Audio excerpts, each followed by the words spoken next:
அனைவருக்கும் வணக்கம். நான் உங்கள் ராமச்சந்திரன். இது உங்கள் ராம்சன் அகாடமி. நண்பர்களே, நம்ம பாருங்க பிஜிடிஆர்பிக்கான டெய்லி 10 கொஸ்டின்ஸ் தாங்க வந்து போட்டுட்டு வரணும். அதில் சைக்காலஜியில் நம்ம யூனிட் 2 தாங்க நம்ம வந்து ஸ்டார்ட் பண்ணியிருக்கோம். ஸோ யூனிட் 2 பொறுத்தவரையில் வந்து பார்த்தீங்கன்னா நம்மளுக்கு சிலபஸில் இருக்கிறத ஒரு பக்கம் பார்க்க போகிறோம். ஆனால் அதுக்கு முன்னால் அதில் வந்து நிறைய பேரோட இந்த பிளாசபஸ் வந்து நிறைய பேர் கொடுத்துருப்பாங்க. ஸோ காந்திஜி பார்த்து முடிச்சிடணும். அதனோட தொடர்ச்சியாக நம்மளுக்கு சிலபஸில் கொடுத்துக்கிறது ரவீந்திரநாத் தாகூர் தான் வந்து கொடுத்துருக்காங்க. ஸோ அந்த தாகூர் சார்ந்த தகவல் தான் இந்த வீடியோவில் நம்ம வந்து பார்க்க போகிறோங்க. ஸோ வாங்க வீடியோக்குள்ளே போகலாம். அதுக்கு முன்னாடி நான் சேனலுக்காரன புதுசாக வந்தால் நம்ம சேனலை சப்ஸ்கிரைப் பண்ணிக்கோங்க. கூடவே பக்கத்துக்கு இருக்கிற பெல் பண்ணி கிளிக் பண்ணி நோட்டிஃபிகேஷன் ஆல் அப்படின்றதையும் கொடுத்துக்கோங்க. அப்போ தான் நம்ம போடுற வீடியோஸ் உடனடியாக உங்களுக்கு வந்துட்டுருக்கும்.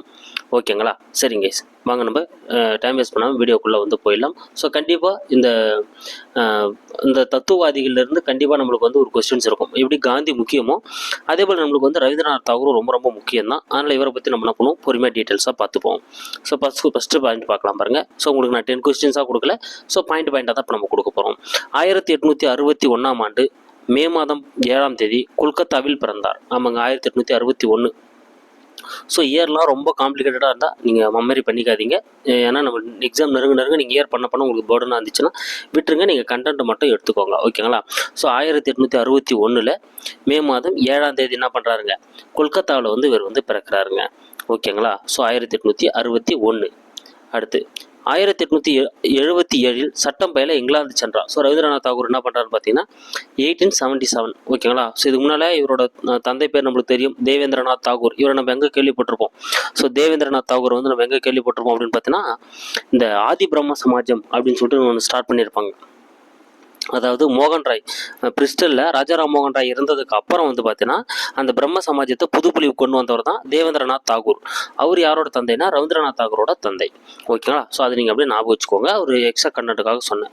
ஸோ இவர் ரவீந்திரநாத் தாகூரை பொறுத்தவரைக்கும் இவர் வந்து ஸ்கூல் படிப்பு எல்லாமே வந்து பார்த்தீங்கன்னா வீட்டில் ஒரு தனியாக ஒரு டீச்சரை வச்சு தான் வந்து என்ன பண்ணியிருப்பாரு, இவர் வந்து கற்றுக்கிட்டு இருப்பாருங்க. ஓகேங்களா? ஸோ அப்படி கற்றுக்கிட்டவர் 1877 சட்டம் பயில்றதுக்காக என்ன பண்ணுறாரு, இங்கிலாந்து போகிறாரு. எங்கே போகிறாரு, இங்கிலாந்து போகிறாரு. ஸோ இதனால நீங்கள் நான் வச்சுங்க 1877. இதே 1881 அப்படின்னா காந்தி வருவார். ஓகேங்களா? 1881 அப்படின்னா காந்தி வருவார். 77 அப்படின்னா ரவீந்திரநாத் தாகூர். இது நீங்கள் ரெண்டுத்தையும் கம்பேர் பண்ணி வச்சிங்கன்னா உங்களுக்கு மறக்காது. ஸோ இவர் வந்து 77 இங்கிலாந்து போகிறாரு. 81 காந்தி இங்கிலாந்து போவார் சட்டம் படிக்கிறதுக்காக. ஓகேங்களா? ஸோ சட்டம்லாம் படித்து முடிச்சுட்டு 1901 பெலாப்பூர் அப்படின்ற இடத்துல சாந்தி நிகேதன் ஆசிரமம் அப்படின்ற ஒரு பள்ளியை வந்து ஸ்டார்ட் பண்ணுறாருங்க. சாந்தி நிகேதன் பள்ளி அப்படின்றத ஒரு பள்ளியை வந்து ஸ்டார்ட் பண்ணுறாரு. எப்போங்க, 1901. ஓகேங்களா? 1901 வந்து ஸ்கூலில் ஸ்டார்ட் பண்ணுறாரு. ஸோ கிட்டத்தட்ட இப்போ ஒரு 10 மாணவர்களை வச்சு தான் வந்து இதை ஸ்டார்ட் பண்ணியிருப்பார். ஓகேங்களா? சாந்தி நிகேதன் ரொம்ப முக்கியமான பாயிண்ட்டுங்க. ரவீந்திரநாத் தாகூரில் ரொம்ப முக்கியமான பாயிண்ட் இந்த சாந்தி நிகேதன் மற்றும் விஸ்வ பாரதி. இது ரெண்டுலேருந்து தான் கேள்வி கேட்கறதுக்கான வாய்ப்புகள் இருக்குது. ஸோ இதை நல்லா ஞாபகம் வச்சுக்கோங்க. 1901 சாந்தி நிகேதன் அப்படின்ற ஆசிரம பள்ளியை ஸ்டார்ட் பண்ணுறாரு ஒரு 10 மாணவர்களோட மட்டும் வச்சு. அந்த சாந்தி நிகேதன் அப்படின்றதோட பொருள் என்னன்னா அமைதியின் உறைவிடம். எதுங்க, அமைதியின் உறைவிடம் அப்படின்றது தான் அந்த சாந்தி நிகேதன் பள்ளியோட பொருளுங்க. ஓகே, இந்த சாந்தி நிகேதன் 1901 ஏற்படுத்தப்பட்ட அந்த சாந்தி நிகேதன் அடுத்த 20 வருடம் பாருங்க, 20 வருடம் கழிச்சு 1921 விஸ்வபாரதி பல்கலைக்கழகமாக வந்து பார்த்தீங்கன்னா பெரிய ஃபேமஸான விஸ்வபாரதி பல்கலைக்கழகமாக மாறுதுங்க. ஓகேங்களா? அப்போ 1901 சாந்தி நிகேதன் பள்ளியை ஸ்டார்ட் பண்ணுறாரு. 20 வருஷம் கழிச்சு 1921 அது என்னவா மாறுது, விஸ்வபாரதி பல்கலைக்கழகமாக வந்து மாறுது. இது ரொம்ப முக்கியங்க. 1901 சாந்தி நிகேதன், 21 விஸ்வபாரதி. நல்ல மைண்டில் வச்சுக்கோங்க. அவர் கேள்வி கேட்கணும் அப்படின்னா இந்த இடத்துல இருந்து தான் டச் பண்ணுவாங்க மேக்ஸிமம். ஓகேங்களா? அடுத்து கீதாஞ்சலி என்னும் நூலுக்காக 1913 நோபல் பரிசு கிடைத்தது. இதுவும் நிறைய முறை கொஸ்டின்ஸ் கேட்டுதாங்க. நம்மளுக்கு ஜிகேலையும் சரி சைக்காலஜிலையும் கேட்கணும் அப்படின்னா இந்த இடத்துல இருந்து கேட்கலாம். ஓகேங்களா? ஸோ 1913 குறிப்பிட்டு சொல்லணும்னா நவம்பரில் இவருக்கு வந்து என்ன பண்ணியிருக்கோம், கீதாஞ்சலி அப்படின்ற அந்த அவரோட நூலுக்காக என்ன கிடைச்சிருக்கும், இவருக்கு வந்து அந்த கவிதை படைப்பிற்காக வந்து இவருக்கு நோபல் பரிசு கிடைச்சிருக்கும். ஓகேங்களா? அப்போ 1913. ஓகேங்களா? ஸோ நல்லா ஞாபகம் வச்சுக்கோங்க. கீதாஞ்சலிக்கு 13 வயசு ஞாபகம் வச்சுங்க. கீதாஞ்சலிக்கு 13 வயசு அப்படின்னு ஞாபகம் வச்சுக்கோங்க. இல்லை அப்படின்னா கீதாவுக்கு 19 வயசு, அஞ்சலிக்கு 13 வயசு அப்படின்னு ஞாபகம் வச்சுக்கோங்க. அப்போ 19, 13 எப்படி வச்சாலும் உங்களுக்கு வந்து மனப்படமாக இருக்கும். 19, 13 கீதாவுக்கு 19 வயசு, அஞ்சலிக்கு 13 வயசு. அப்போ கீதாஞ்சலி என்ற நூலுக்கு நோபல் பரிசு கிடைத்தது 1913. அடுத்து பாருங்க, அடுத்த ஆண்டே 13 நோபல் பரிசு கிடைக்குது. 1914 கொல்கத்தா பல்கலைக்கழகம் இவருக்கு டாக்டர் பட்டம் கொடுக்குறாங்க. ஸோ நம்ம பாருங்க, அடுத்தடுத்து கொடுத்ததுனால உங்களுக்கு இது எப்படி ஒரு கண்டினியூட்டியாக நீங்கள் ஞாபகம் வச்சுக்க முடியும். 1914 ஸோ கௌரவ டாக்டர் பட்டம் வந்து கொல்கத்தா பல்கலைக்கழகம் வந்து கொடுக்குறாங்க. 1915 பிரிட்டிஷ் கவர்மெண்ட் என்ன பண்ணுறான், கௌரவ நைட்வுட் பட்டம், ஓகேங்களா, வீர திருமகன், இதை தமிழில் சொல்லணும் எப்படி சொல்லுவாங்க, வீர திருமகன் அப்படின்னு சொல்லுவாங்க. கௌரவ நைட்வுட் பட்டத்தை வந்து கொடுப்பாங்க 1915. ஓகேங்களா. அப்போ இது மூணுமே நீங்கள் அப்படியே ஒரு செட்டாக ஞாபகம் வச்சுக்கலாம். 13 நோபல் பரிசு, 14 கொல்கத்தா டாக்டர் பட்டம் கொடுக்குது, 15 பிரிட்டிஷ் கவர்மெண்ட் வந்து இவருக்கு நைட்வுட் பட்டத்தை வந்து கொடுக்குறாங்க. ஓகேங்களா. இந்த நைட்வுட் பட்டத்தை தான் 1919 ஜாலியன் வாலாபாக் படுகொலையை கண்டிச்சு என்ன பண்ணிருப்பார், இவர் வந்து திறந்திருப்பார். அது நம்ம ஜிகேல படிச்சிருப்போம். இருந்தாலும் இங்கே உங்களுக்கு வந்து ஒரு ரிமெம்பர் கொடுக்குறேன். ஓகேங்களா. சரிங்க. அடுத்து, இவரை குருதேவ் என அழைத்தவர் காந்தியடிகள். இது ரொம்ப ரொம்ப முக்கியமான பாயிண்ட்டுங்க. ஸோ ரவீந்திரநாத் தாகூரை குருதேவ் அப்படின்னு யார் அழைச்சிருப்பாருன்னா மகாத்மா காந்தியடிகள் தான் வந்து அழைச்சிருப்பாரு. Very very important. ஏன்னா 2 கேரக்டருமே இம்பார்ட்டன்டான கேரக்டர். ஸோ 2 இவரை பற்றி இவர் சொல்லிக்கிறதுனால இது கேட்கறதுக்கான வாய்ப்புகள் அதிகம். இவர் குருதேவன் அழைத்தவர் யாருங்க, காந்தியடிகள். ஸோ 2 நாடுகளுக்கு தேசிய கீதம் எழுதியவர். ஆமாங்க, ரவீந்திரநாத் தாகூரை பொறுத்தவரையிலும் 2 நாடுகளுக்கு தேசிய கீதம் எழுதியிருப்பார். ஓகேங்களா. ஒன்று இந்தியா, இன்னொன்று வங்காளதேசத்தை வந்து இவர் வந்து என்ன பண்ணியிருப்பாருங்க, எழுதியிருப்பாரு. ஸோ உங்களுக்கு தெரியும், அமர் சோனா பங்களா அப்படின்னு சொல்லுவாங்க. வங்கம் எங்கள் உயிர் மூச்சு அப்படின்ற பாட இந்த சுதேசி இயக்க போராட்டத்தப்போ வந்து பாடியிருப்பாங்க. ஓகேங்களா. சுதேசி இயக்க போராட்டம் பாடியிருப்பாங்க. அந்த பாடல் தான் வந்து வங்காளத்தோட அந்த தேசிய கீத பாடலாக வந்து ஏற்றுக்கொள்ளப்பட்டிருக்கும். ஓகேங்களா. அப்போ வங்கதேசத்துக்கும் இந்தியாவுக்கும் தேசிய கீதத்தை எழுதியவர் வந்து யாருன்னா ரவீந்திரநாத் தாகூர். அப்போ 2 நாடுகளுக்கு தேசிய கீதம் எழுதியவர். ஓகேங்களா. இது அவர் சார்ந்த கூற்றுகள். ஓகேங்களா. ஸோ அவர் சார்ந்த கூற்றுகளை அப்படியே ஒரு வேகமாக ரிவிஷன் கொடுத்துட்றேன். 1861 மே 7 கொல்கத்தாவில் பிறக்கிறாரு. 1877 சட்டம் பயில போறாரு. 1881 யார் போவார்னு பார்த்தோம், காந்தி போவார். 2த்தையும் கம்பேர் பண்ணி வச்சுங்க, மறக்காது. 1901 சாந்தி நிகேதன், பெலாப்பூர் அப்படின்ற இடத்துல சாந்தி நிகேதன் ஸ்கூலை ஸ்டார்ட் பண்றாரு. அது 20 வருஷம் கழிச்சு 21 விஸ்வபாரதி பல்கலைக்கழகமாக மாறுது. இது ஒரு செட்டா ஞாபகம் வச்சுங்க, மறக்காது. கீதாஞ்சலிக்கு 1913 நோபல் பரிசு, 14 கொல்கத்தா டாக்டர் பட்டம், 15 வந்து பார்த்தீங்கன்னா கௌரவ நைட்வுட் பட்டம், 19 அதை திறந்துருவார். ஓகேங்களா. அப்போ இது அப்படியே ஒரு செட்டாக ஞாபகம் வச்சுங்க, இதுவும் மறக்காது. இவர் குருதேவ் அப்படின்னு அழைத்தவர் வந்து காந்தி. 2 நாடுகளுக்கு தேசிய கீதம் பாடியவர் வந்து இவர் தான். ஓகேங்களா. ஸோ இது உங்களுக்கு ரிமெம்பர் பண்ணியாச்சு. இப்போ அடுத்து இவருடைய சிறப்பு பெயர்கள் வெரி வெரி இம்பார்ட்டன்ட். அடுத்து கேள்வி கேட்கணும் அப்படின்னா இதில் தான் கேட்பாங்க. கீழ்திசையின் ரூசோ, இது ரொம்ப முக்கியங்க. இவர் எப்படி அழைக்கிறாங்க, கீழ்திசையின் ரூசோ என அழைக்கப்படுபவர் யாருன்னு பார்த்தீங்கன்னா தாகூர். ஓகேங்களா. கீழ்திசையின் ரூசோன்னு அழைக்கப்படுறாரு. அடுத்து குருதேவ், இதை பார்த்தோம். இது காந்தியடிகள் தான் வந்து குருதேவ்னு சொல்லியிருப்பாரு.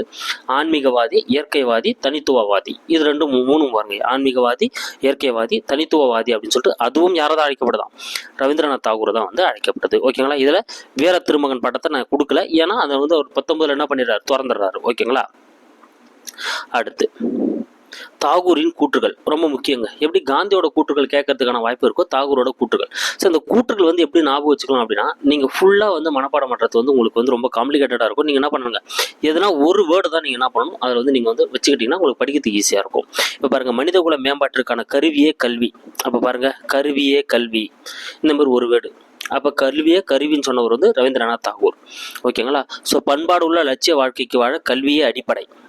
ஸோ அப்போது மனிதகுல மேம்பாட்டுக்கு கல்வி அடிப்படையாக இருக்குது. அவனோட பண்பாடு உள்ள ஒரு லட்சிய வாழ்க்கையை அவன் மேற்கொள்ளணும் அப்படின்னா அதுக்கு எது அடிப்படையாக இருக்கும், இது இப்படிப்பட்ட கல்வி தான் வந்து அடிப்படையாக இருக்கும் அப்படின்னு சொல்லிட்டு சொல்கிறாரு. அடுத்து, பள்ளி என்பது உயிரற்ற உணர்வற்ற உலக நிலைக்கு மாறுபட்ட 4 சுவர்களுக்குள் அமைந்த சவத்தின் ஜீவனமற்ற விழிகளை போன்று செயலாக்கமற்ற தொழிற்சாலை போன்று இருக்கிறது. பாருங்க என்ன சொல்றாரு.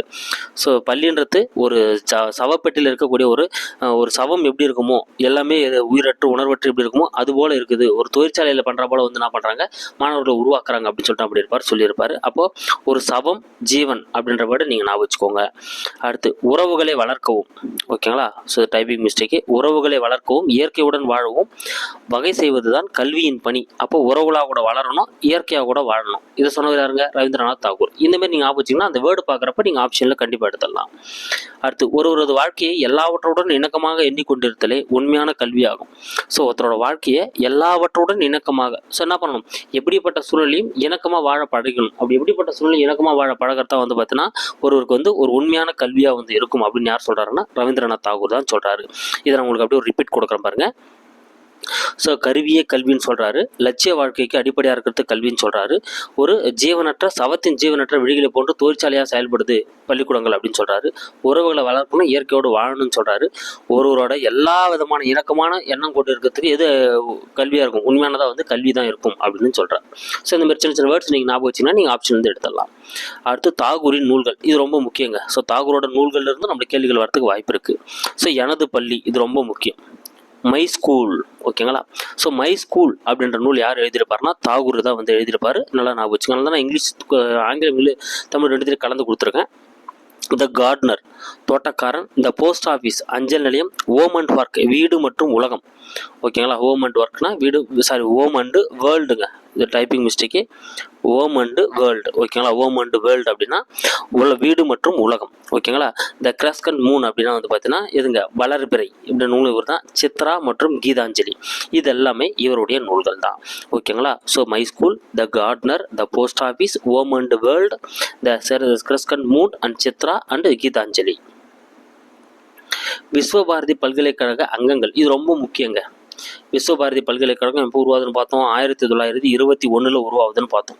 இதில் நிறைய அங்கங்களாக இருக்குதுங்க. அது என்னென்னு பார்க்கலாம். இது நம்மளுக்கு பொறுத்துக்கு அதுமாரி கேட்டாங்கன்னா இல்லை தனியாக கேட்டாங்கன்னா நம்மளுக்கு தெரிஞ்சிடும். சிசு பவன், சிசுனாலே தெரிஞ்சிச்சு, நர்சரி பள்ளி, ஆரம்ப பள்ளி. பரத் பவன், பரத்னா துவக்கம் மற்றும் உயர்நிலைப்பள்ளி. ஸோ துவக்கத்துலாம் 1லிருந்து உயர்நிலைப்பள்ளினா 10வது வரணும். சிக்ஷா பவன், சிக்ஷா பவன் அப்படின்னா மேல்நிலைப்பள்ளி. ஸோ மேல்நிலைப்பள்ளினா 11வது மற்றும் 12வது, ஓகேங்களா. அப்போது பரத் வந்து துவக்கத்துலேருந்து உயர்நிலைப்பள்ளி, மேல்நிலைப்பள்ளி மாணவர்கள் 6 அடிப்பாங்க, ஞாபகம் வச்சுங்க. சிக்ஷா பவன், ஓகேங்களா. இது ஒரு செட்டுங்க. அடுத்து வித்யா பவன், வித்யானா என்னதுங்க, மேலை நாட்டு கல்வி. ஸோ மேலை நாட்டோட தத்துவங்கள், அங்கே இருக்கக்கூடிய அந்த இலக்கியங்கள், அந்த பண்பாடுகளை பற்றி கற்கிறதுக்கான கல்வி தான் வந்து வித்யா பவன் அப்படின்னு சொல்லுவாங்க. அடுத்து வினயபவன், வினயபவன் என்னதுங்க, ஆசிரியர் பயிற்சி கல்லூரி. இது கேட்கறதுக்கான வாய்ப்புகள் நம்மளுக்கு ரொம்ப அதிகங்க, ஓகேங்களா. ஸோ விஸ்வபாரதி கல்லூரியில் ஆசிரியர் பயிற்சி கல்லூரி எப்படி அழைக்கப்படுது அப்படின்னா வினயபவன் அப்படின்னு சொல்லிட்டு அழைக்கப்படுதுங்க, ஓகேங்களா. அடுத்து ஸ்ரீநிகன், என்னதுங்க, ஸ்ரீநிகேதன். ஸ்ரீநிகேதன் அப்படின்னா கிராமிய சீரமைப்பு. ஸ்ரீநிகேதன் அப்படின்னா கிராமிய சீரமைப்பு. சில்ப சாதனா, சில்ப சாதனா அப்படின்னா தொழில்துறை கல்வி. சில்ப சாதனா அப்படின்னா தொழில்துறை கல்வியை வந்து குறிக்குதுங்க. துலாபவன் அப்படின்னா கைத்தொழில், ஓகேங்களா. பாருங்க, இவரும் காந்தியடிகள் போல கைத்தொழிலுக்கு வந்து முக்கியத்துவம் கொடுத்துருக்காரு. துலாபவன் அப்படின்னா கைத்தொழிலுக்கு முக்கியத்துவம் கொடுக்கக்கூடியது. சிக்ஷ சாத்ரா அப்படின்னா கிராமப்புற உயர்நிலைப்பள்ளி. ஸோ ரூரலில் இருக்கக்கூடிய அந்த ஹைஸ்கூலை பற்றி சொல்லக்கூடியது தான் சிக்ஷ சாத்ரா அப்படின்றது. ரவீந்திர பவன் அப்படின்னா தாகூரை பற்றி ஆய்வு செய்யறதுக்கான ஒரு தனி பிரிவு இருக்கும், அதுதான் ரவீந்திர பவன், ஓகேங்களா. அப்போ இது உங்களுக்கு பாருங்க, சிசுனா நர்சரி, பரத்னா துவக்கம் மற்றும் உயர்நிலைப்பள்ளி, சிக்ஷானா மேல்நிலைப்பள்ளி, வித்யானா மேலை நாட்டு கல்வி, வினயபவன் அப்படின்னா ஆசிரியர் மற்றும் பயிற்சி கல்லூரி, ஸ்ரீநிகேதன் அப்படின்னா வந்து பார்த்தீங்கன்னா கிராமிய சீரமைப்பு, சில்ப சாதனா அப்படின்னா தொழில்துறை கல்வி, துலாபவன் அப்படின்னா கைத்தொழில், சிக்ஷா சாத்ரா அப்படின்னா கிராமப்புற உயர்நிலைப்பள்ளி, ரவீந்திரா பவன் அப்படின்னா தாகூரை பற்றிய ஆய்வு, ஓகேங்களா. ஸோ அப்படியே ஞாபகம் வச்சுக்கோங்க. இது உங்களுக்கு பொறுத்து கேட்டால் கூட எடுத்துடலாம். அடுத்து 1941 ஆகஸ்ட் 17 வந்து இவர் இறந்துடுறாரு. ஸோ இது ரொம்ப முக்கியம் இல்லை, தகவலுக்காக சொல்லப்படுது. ஆகஸ்ட் 17 1941 வந்து இவர் டெத் ஆயிடுறாரு, ஓகேங்களா. ஸோ இது சும்மா நீங்கள் தெரிஞ்சுக்கிறதுக்காக இந்த 3 கூற்றுங்க வச்சிருக்கேன். ஸோ 1911 ஐஎன்சி மாநாடு, 1911 ஐஎன்சி மாநாடு வந்து பார்த்தீங்கன்னா ஸோ பிஎன் தார் தலைமையில் தாங்க நடக்கும். இது எண்டுக்கு இங்கே நான் கொடுத்துருக்கேன் அப்படின்னா ரவீந்திரநாத் தாகூர் எழுதிய அந்த ஜனகணமான தேசிய கீத பாடல் வந்து இங்கே தான் முதல்ல பாடப்பட்டிருக்கும். எங்கள் கல்கத்தா ஐஎன்சி மாநாடு நடைபெற்றிருக்கும் 1911. இதில் தான் அந்த ஜனகணமான பாட்டு முதல்ல நடைபெற்றிருக்கும். ஏன்னா இப்போ 5ஆம் ஜார்ஜ் வந்து இந்தியாவுக்கு வருவார், அதுக்காக பாடப்பட்டிருப்பாங்க. இது ஜிக்கலையும் கேட்கலாம், அதனால் தெரிஞ்சு வச்சுக்கோங்க. அடுத்து வங்க பிரிவினை ஏன் கொடுத்துருக்கோம் அப்படின்னா ஸோ வங்க பிரிவினைக்கு எதிராக அவர் என்ன பண்ணியிருப்பாருங்க, ரக்ஷபந்தன். ஸோ ரக்ஷபந்தன் அப்படின்ற விழாவை வந்து இவர் தாங்க எடுத்திருப்பாரு. ரக்ஷபந்தன் அப்படின்ற விழா யார் எடுத்திருப்பாரு, ரவீந்திரநாத் தாகூர் தான் எடுத்திருப்பாரு வங்க பிரிவினைக்கு எதிராக. ஸோ அதனால ஞாபகம் வச்சுங்க. அடுத்து சுதேசி இயக்கம், இதை பற்றி நான் ஆல்ரெடி சொல்லிட்டேன். ஸோ சுதேசி இயக்கத்தை அப்போ என்ன பண்ணியிருப்பாங்க, இவர் எழுதிய அந்த அமர் சோனா பங்களா அப்படின்ற பாடல் வந்து என்ன பாடப்பட்டிருக்கும், வங்காளம் எங்கள் உயிர் மூச்சு அப்படின்ற அந்த பொருள் படக்கூடிய அமர் சோனா பங்களா பாடப்பட்டிருக்கும். அதனால தான் இதை நான் என்ன பண்ணேன், இங்கே தகவலுக்காக கொடுத்துருக்கேன், ஓகேங்களா. ஸோ கைஸ், கண்டிப்பாக இந்த வீடியோ உங்களுக்கு பயனுள்ளதாக இருந்திருக்கும். ஸோ இதே போல் அடுத்த சிலபஸில் இருக்கக்கூடிய அந்த ஆத்தரை பற்றி நம்ம வந்து பார்ப்போம் நெக்ஸ்ட் வீடியோவில், ஓகேங்களா. Thank you guys. நம்ம சேனலுக்கு யாரும் புதுசாக வந்து நம்ம சேனலை சப்ஸ்கிரைப் பண்ணுங்க, லைக் பண்ணுங்கள், ஷேர் பண்ணுங்கள். கூடிய பக்கத்தில் பெல் பட்டனை கிளிக் பண்ணி நோட்டிஃபிகேஷன் ஆல் அப்படின்றதையும் கொடுத்துங்க. ஸோ வீடியோ பார்க்குறவங்க அப்படி ஒரு லைக்கை கொஞ்சம் போட்டு விட்டு போங்க. Thank you guys.